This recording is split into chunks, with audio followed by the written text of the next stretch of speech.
नमस्कार, मैं प्रशांत कुमार। जैसा कि आप सब जानते हैं कि आने वाले जितने भी एग्ज़ाम्स हैं और जो ये साल है हमारे पास, इसमें बहुत सारे मौके हमको मिलेंगे। कुछ भर्तियां रनिंग कंडीशन में हैं, कुछ भर्तियां आने वाली हैं। तो उन भर्तियों में सफलता प्राप्त करने के लिए सबसे पहले आपको सिलेबस को देखना होगा। जो भी सिलेबस आप देख रहे हैं, उस सिलेबस के जिस टॉपिक को उठा रहे हैं, उस टॉपिक से क्या प्रश्न पूछे जा रहे हैं। और ऐसा नहीं कि आप किसी एक ही पर्टिकुलर परीक्षा को पकड़िए, उससे आयोग की जितने भी एग्ज़ाम्स हुए हैं हाल के फ़िलहाल के 1-2 सालों में, उनसे आपको एक ट्रेंड पता चलेगा। तो इसी क्रम में हम आज हिंदी विषय को शुरू कर रहे हैं। और साथियों, आपके पास समय भी कम है। समय की बचत करते हुए और आने वाले एग्ज़ाम्स में सबसे बड़ा एग्ज़ाम आपके पास तो यूपी पुलिस ही लगा हुआ है जस्ट। तो यूपी पुलिस हो गया, यूपी ट्रिपल एस सी आयोग के जितने भी प्रश्न हैं, जितने भी टॉपिक हैं या जितनी भी वो पूछ रहा है हाल फिलहाल में, तो उसमें सफलता निश्चित करने के लिए आप क्या करें, आप सबसे पहले क्वेश्चंस को ट्राई करें कि क्या पूछा जा रहा है। तो आपके समय को बचाते हुए हमने क्या किया है, एक इनिशिएटिव शुरू किया है। तो सब हम क्या करते हैं, उसमें प्रॉपर पहले नोट्स मेंटेन कर देते हैं और उन नोट्स को फिर एक्सप्लेन करते हुए ज़्यादा से ज़्यादा वीडियो हमारी 10 से 12 मिनट की होगी। आप उस वीडियो को एग्ज़ाम हॉल में जाने के पहले रिवाइज़ कर लेंगे तो आपके लिए वो नोट्स का काम करेगी। 10 से 12 मिनट की किसी भी वीडियो को पढ़ने में बहुत समय भी नहीं लगने वाला है और आपका रिवीजन भी बहुत शॉर्टली हो जाएगा। तो आज हम इसी क्रम में एक टॉपिक शुरू कर रहे हैं जो कि वर्णमाला। देखिए, क्या होती है हिंदी वर्णमाला। सबसे पहले हम जानते हैं कि वर्णमाला क्या है। तो वर्णमाला जानने के लिए क्या करना है, हमने इसको इतने तरीके से मेंटेन कर रखा है टॉपिक को कि आप इसे जब ध्यान से देखेंगे कि क्या होती है हमारे पास वर्णमाला। ऊपर लिखा रखा है वर्णमाला। तो काहे की वर्णमाला का डिस्कशन होने वाला है, हिंदी की वर्णमाला। तो वर्णमाला के बारे में हमने क्या लिख दिया है दोस्तों, वर्णमाला क्या है, वर्णों की माला। जैसा आप सब जानते हैं माला क्या होती है, माला तो पहनते भी होंगे। तो माला को पर अगर आप गौर करें तो माला में क्या होता है, एक के बाद एक मोती क्रम में होता है, एक के बाद एक मोती एक ऑर्डर से बनाया जाता है। तो माला क्या है, मोतियों की है। तो वर्णमाला क्या है, वर्णों की माला है। तो उसके बाद में नेक्स्ट स्टेप क्या लिखा हुआ है, वर्ण क्या है, क्या है वर्ण। तो वर्ण क्या है, भाषा की सबसे छोटी इकाई क्या कहलाती है, वर्ण। भाषा की सबसे छोटी इकाई क्या कहलाती है, वर्ण कहलाती है। भाषा की सबसे छोटी इकाई क्या कहलाती है, वर्ण कहलाती है। वर्णों को जब हम क्या करें, ये जो वर्ण है हमारे पास में, उनको अगर हम एक व्यवस्थित क्रम में रखते हैं तो क्या निर्माण होता है, वर्णमाला का निर्माण होता है। अब आइए देखते हैं वर्णमाला को कितने क्रम में बांटा सकता है, वर्णमाला के भाग क्या बना सकते हैं हम लोग। तो हमारी हिंदी वर्णमाला में स्वर होता है, हिंदी वर्णमाला में नंबर 2 व्यंजन है, अयोवा है, और नंबर 3 पे क्या है हमारे पास, व्यंजन है। आप किसी को भी आगे पीछे रख सकते हैं, लेकिन आगे पीछे रखने का क्रम ध्यान रखें आप कि स्वर के बाद में अयोवा को साथ साथ पढ़ लें तो व्यंजन पढ़ना आसान हो जाएगा हमारे लिए। तो स्वर क्या है, स्वरों का उच्चारण आबाद गति से होता है। ये वर्ड जो लिखा है यहाँ आबाद, क्या मतलब है इसका, आबाद का मतलब है बिना रुके। आबाद वर्ड का मतलब क्या है, बिना रुके। तो स्वरों की संख्या कितनी हुई, स्वरों की संख्या आप याद कर लीजिए। हमारे पास में स्वरों की संख्या कितनी होती है, 11। हिंदी वर्णमाला में कितने स्वर हैं हमारे पास, तो उत्तर है 11 स्वर हैं। हिंदी वर्णमाला में हमारे पास कितने स्वर हैं, हिंदी वर्णमाला में हमारे पास 11 स्वर हैं। तो ये आपके पास एक नोट्स के तरीके से बनता चलेगा। आप इसका चाहे स्क्रीनशॉट ले लीजिएगा, चाहे आप इसको पीडीएफ, मैं कोशिश करूँगा कि इसका पीडीएफ बना के आपको टेलीग्राम पर डाल दूँ, या फिर आप इसका स्क्रीनशॉट ले लेना। उन्हीं स्क्रीनशॉट्स को पढ़ना। ये 10 से 12 मिनट की वीडियो होगी या उससे भी कम हो सकती है, आपको ये आसानी रहेगी पढ़ने में। तो आप इसको जल्दी जल्दी रिवाइज़ कर सकते हैं। कोशिश करूँगा मैं, जब तक आपका ये यूपी पुलिस का एग्ज़ाम और जो भी कंडक्ट होने वाले एग्ज़ाम है, अभी तो नज़दीक हाल फिलहाल यूपी पुलिस है, तो मैं बहुत जल्दी सिलेबस को कवर करने की कोशिश करूँगा हिंदी, और उसके साथ भी और भी आपको कई टॉपिक्स मिल जाएंगे।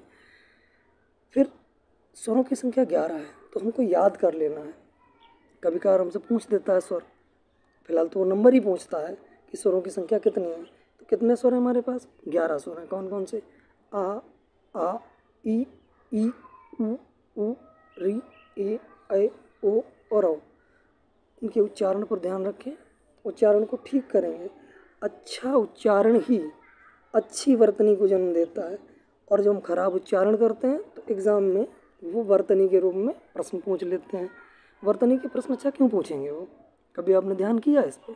क्योंकि हम सब हिंदी ही गलत बोलते हैं, और जो हिंदी हम बोलते हैं उसी को हम लिखते हैं, और इसीलिए वो वर्तनी में हमसे गलतियाँ हो जाती हैं। तो हम शुद्ध उच्चारण करेंगे और शुद्ध बोलेंगे, ताकि हम वर्तनी में होने वाली गलतियों को मिनिमाइज़ कर सकें। तो स्वर का विभाजन करते हैं। स्वर के विभाजन में क्या है? नंबर 1 ह्रस्व स्वर, और ह्रस्व स्वर को हम आधार स्वर कहते हैं। इसका एक और नाम है, इसी को हम लोग कभी कभी तुमको अगर कह दे मूल स्वर, क्या कह दे? मूल स्वर। तो आप ध्यान रखें, ह्रस्व स्वर का एक और नाम है जो कि मूल स्वर। मूल स्वर कितने? परीक्षा में कोशिश ये करते हैं वो लोग संख्या पूछते हैं। तो ह्रस्व स्वर कितने हैं? 4। स्वर की संख्या कितनी? 4। 1 2 3 4। आ, ई, उ और री। फिर नंबर 2 आता है हमारे पास दीर्घ स्वर। दीर्घ स्वर को हम लोग बड़ा स्वर भी कहते हैं। क्यों बड़ा कहते हैं? क्योंकि इसमें एक मात्रा का इजाफा हो जाता है, माने एक मात्रा बढ़ जाती। जो ह्रस्व स्वर था उसमें एक मात्रा बढ़ जाती। जैसे कैसे बनाइए बड़ा? तो ध्यान दीजिए, आ में आ जोड़ दिया गया तो बन गया बड़ा। ई कैसे बना? छोटी ई में एक बार और ई जोड़ दी गई तो क्या बन गई? बड़ी ई बन गई। ऊ कैसे बना? ऊ छोटे ऊ में एक बार और छोटा ऊ जोड़ दिया गया तो बड़ा ऊ बन गया। अब आती है बात नंबर 3 संयुक्त स्वर की। तो याद रखिएगा, स्वरों का विभाजन कितने प्रकार से? 3 प्रकार से, ह्रस्व स्वर, दीर्घ स्वर, संयुक्त स्वर। दीर्घ स्वर कितने हमारे पास? संख्या याद रखिए, दीर्घ स्वर 3 है, बड़ा, बड़ी, बड़ो। संयुक्त स्वर की बात आती है तो संयुक्त तो कुछ और नहीं है, इन्हीं को मिला के बन गया। तो संयुक्त स्वर कहाँ से आता है? ये तो हो गया मूल स्वर पहला वाला, दूसरा हो गया बड़ा स्वर या दीर्घ स्वर, तीसरा हो गया संयुक्त स्वर। तो बड़ा संयुक्त स्वर में क्या आता है? ए, ओ, ऐ, औ, या ऐसे पढ़ लो, ए, ऐ, ओ, औ। ए कैसे बना? छोटा आ में क्या जोड़ दिया गया? छोटी ई जोड़ दी गई तो बन गया। माने आधार स्वर जो हम पढ़ रखे थे, उन आधार स्वरों को अगर कंबाइन कर लें, जैसे आ के साथ में ई जोड़ देंगे तो क्या बन जाएगा? ए बन जाएगा। उसी छोटे आ में अगर हम ये वाला ऐ उठा के जोड़ देंगे तो क्या बन जाएगा? ऐ बन जाएगा। ओ कैसे बनेगा? छोटा आ में ऊ जोड़ दीजिए, ओ बन जाएगा, और छोटा आ में फिर ये वाला जो ओ बनाए थे उसको जोड़ दो तो औ बन जाएगा, माने एक मात्रा का इजाफा हो जाएगा। तो अब यहाँ से अगर पूछे संयुक्त स्वर कितने हुए, तो उत्तर है 4 संयुक्त स्वर है। तो स्वर का विभाजन में कैसे किया तुमने? याद भी करते चले साथ साथ। स्वर का विभाजन, ह्रस्व स्वर कितने प्रकार? 4 प्रकार, दीर्घ स्वर 3 प्रकार, संयुक्त स्वर 4 प्रकार। चलिए आगे बढ़ते हैं। प्रश्न पूछता है, प्रश्न में क्या है? पहला प्रश्न हमारे पास, दीर्घ स्वरों की संख्या कितनी होती है? तो दीर्घ स्वर, और दूसरा प्रश्न भी आप अगर ध्यान से देखें तो दूसरा प्रश्न भी वही लिखा है। एग्जाम में 2 प्रश्न 2 तरीके से पूछे गए हैं। दीर्घ स्वरों की संख्या क्या है? तो दोनों में संख्या सेम सेम लिखिए, खाली एक ऑप्शन का अंतर है। तो इस सवाल को क्या करेंगे आप? इन सवाल पर ध्यान देने के लिए क्या करेंगे? बाई ऑप्शन का चले जाएंगे, बाई ऑप्शन ध्यान देंगे। तो ऑप्शन में क्या है? दीर्घ स्वर तुमने कितने पढ़े? 3। कितने दीर्घ स्वर पढ़े? 3। कौन कौन से पढ़े? बड़ा, बड़ी और बड़ो। तो यहाँ उत्तर क्या होना चाहिए? ये 3 हमारा उत्तर होना चाहिए, तो यही हमारा आंसर होगा। नंबर 2 आ जाते हैं, दीर्घ स्वरों की संख्या कितनी होगी? यहाँ भी वही प्रश्न है, लेकिन यहाँ 3 ऑप्शन में नज़र नहीं आ रहा है। क्या दिख रहा है आपको? नहीं है। तो फिर अब आंसर क्या लगाएं? तो ऐसी स्थिति में आंसर 7 होगा। 7 था यहाँ भी लेकिन नहीं लगाया। तो अगर ऑप्शन में 3 नज़र आए तो आप 3 ही लगाइएगा, अगर 3 नहीं है तो 7 लगाइएगा। ऐसा क्यों है? दीर्घ स्वर में बच्चा इन्होंने संयुक्त स्वर और ऐड कर दिए। कितने ऐड कर दिए? दीर्घ स्वर में उन्होंने 3 और प्लस 4 संख्या किसकी? संयुक्त स्वर की, तो उन्होंने संयुक्त स्वर बना दिया। संयुक्त स्वर में मात्रा भी दीर्घ की निकलती है, इसलिए उन्होंने क्या ऐड कर दिया, उसको संयुक्त स्वर बता दिया। लेकिन अगर प्रश्न परीक्षा में 3 नजर आए ऑप्शन में, तो फिर आप 7 मत लगाइएगा। क्लियर हुआ? चलिए क्वेश्चन नंबर 3 देखते हैं। 3 नंबर क्वेश्चन पे क्या कहता है, संयुक्त स्वरों की संख्या कितनी होती है। तो संयुक्त स्वरों की संख्या कितनी होती है तो पढ़ा दिया आपको, यहाँ पर लिखा तो 4 है, तो यहाँ पर आंसर में क्या लिख दीजिए, 4 होती है। फिर आता है इसका विभाजन में एक स्वर का टाइप प्लुत स्वर या फिर त्रिमात्रिक स्वर। माने अभी तक जो आपने स्वर पढ़े तो वहाँ पर 2 मात्राएं थी या फिर 1 मात्रा के स्वर थे। अब यहाँ जाते 3 मात्रा के स्वर। त्रिमात्रिक स्वर हमारे पास ज़्यादा पूछे नहीं जाते, संस्कृत के वर्जन में चले जाते हैं, हिंदी में इनका कोई योग है नहीं तो पूछे ही नहीं जाते हैं। तो क्या है इनका, कैसे पूछे जाएंगे। तो जैसे हम किसी को बोलें, ये चिड़िया उड़ गई, फुर, मोटर स्टार्ट हुआ, क्या बोलते हैं उसको, घुर, राम। किसी को दूर से बुलाना है अगर आपको, तो राम बुलाएंगे तो राम पास में खड़े, भैया राम सुनिए। अब बुलाना है राम, तो आवाज़ कहाँ तक जानी है, दूर तक। या आप किसी को तेज बुलाइए, वो सुन ना रहा, जैसे तेज बुलाना है एक बार बोलो, या किसी भाषा को ऐसे बोलिए आप, जैसे फलाना को नहीं बुलाते हैं श्याम। अब श्याम के वर्ड में तो जो आप ध्यान देंगे तो ये नहीं जाएगा। अब वर्ड का क्या हो, रिपीटिशन हो और दूर तक जाए। जैसे बोलना है हमको ओ, तो ये जो वर्ड है हमारे पास में, तो ये वर्ड यहाँ पर क्या हो रहा है, बीच की मात्रा को ज़्यादा बड़ा कर रहे हैं। तो एक खासियत है, हम क्या पढ़ते हैं, देवनागरी लिपि। कौन सी लिपि पढ़ते हैं, देवनागरी। देवनागरी लिपि की विशेषता क्या है, देवनागरी की विशेषता क्या है, जो लिखेंगे वही पढ़ेंगे, जो लिखते हैं वही पढ़ते हैं। मैंने ये चाहता मैं पहले भी लिख देता, लेकिन लिखने में चीज़ें, जैसे अगर मैं ये सब चीज़ें ऐसे ही पढ़ा दूँ आपको तो उसमें लगेगा बहुत समय और वीडियो हो जाएगी लंबी और आपके पास समय है नहीं। तो क्या कोशिश रहेगी हमारी, अभी भी वीडियो 12 नंबर की कोशिश करेंगे, कल से हम 10 नंबर में 10 की वीडियो 10 मिनट के अंदर ही निपटा दें इस वीडियो को।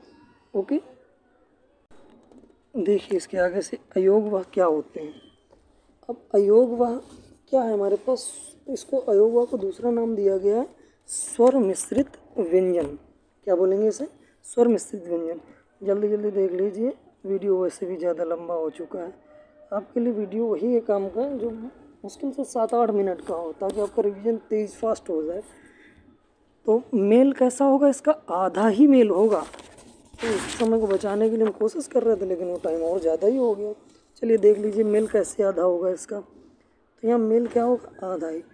आपने यहाँ क्या लिखा, जैसे आपके पास एक वर्ड आ गया, आपने लिख दिया प्रातः लिखना है और आपने इसको पूरा मेल करा दिया, तो ये आपके पास क्या हो जाएगा, गलत हो जाएगा। जबकि लिखना क्या है, प्रातः। क्या आधा मेल कराना है, इसकी सिर्फ बिंदियाँ उठा के रख देनी है। जैसे आपको पुनः लिखना है एक वर्ड, तो आप क्या करेंगे, पूरा पूरा लिखेंगे, जो कि हो जाएगा गलत।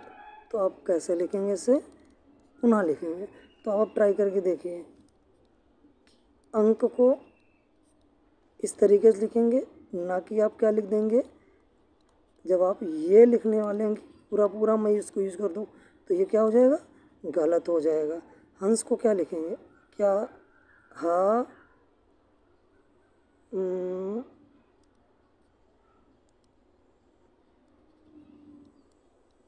क्या लिखना है अपने को, हंस को क्या लिखेंगे, हा अंश, ये लिखेंगे ना, ये गलत हो जाएगा। तो फिर क्या लिखेंगे, आप लिख के ट्राई कर लीजिएगा।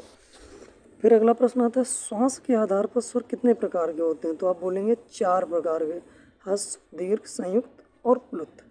तो यहाँ तक कि आपकी एक वीडियो ख़त्म हो गई है। तो अब अगले दिन कोशिश यही रहेगी कि वीडियो कोई भी 15 मिनट से ज़्यादा की ना बन पाए। 7-8 मिनट से ज़्यादा तो होने की कोशिश नहीं होगी, फिर भी 10 से 11 मिनट हो सकती है। तो कल हम आज आपका ये वर्णमाला का पहला क्लास ख़त्म हुआ। कल हम व्यंजन पे बात करेंगे, व्यंजन के प्रकार कितने होंगे, व्यंजन में कौन कौन से टाइप हैं, व्यंजन में अभी तक कौन कौन से प्रश्न पूछे गए हैं। Thank you.